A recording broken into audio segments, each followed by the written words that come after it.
بسم اللہ الرحمن الرحیم۔ السلام علیکم۔ آج ہم کریں گے مرات النظیر کی تعریف، جو کہ شاعری کی اور کہنا چاہیے نثر کی دونوں صنفوں کو اچھے طریقے سے پیش کرتی ہے۔ نثر یا نظم میں ایک لفظ کا لا کر باقی الفاظ کو اس لفظ کی مناسبت سے استعمال کرنے کا طریقہ کار مرات النظیر کہلاتا ہے۔ مرات کے لفظی معنی رعایت یا لحاظ رکھنا اور نظیر کے معنی مثال کے ہیں۔ اس سے جملے میں ایک ادبی شان پیدا ہو جاتی ہے۔ مثالیں: پتا پتا بوٹا بوٹا حال ہمارا جانے ہیں، جانے نہ جانے گل ہی نہ جانے باغ تو سارا جانے ہیں۔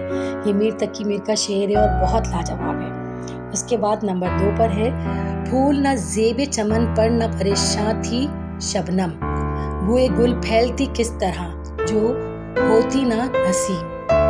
یہ علامہ اقبال کا شعر ہے۔ اس میں ان دونوں شعروں میں انہوں نے مرات النظیر کا استعمال کیا ہے، جس سے شعر کے اندر ایک ادبی شان پیدا ہو گئی ہے اور ایک کہنا چاہیے حسن پیدا ہو گیا ہے شعر کے اندر۔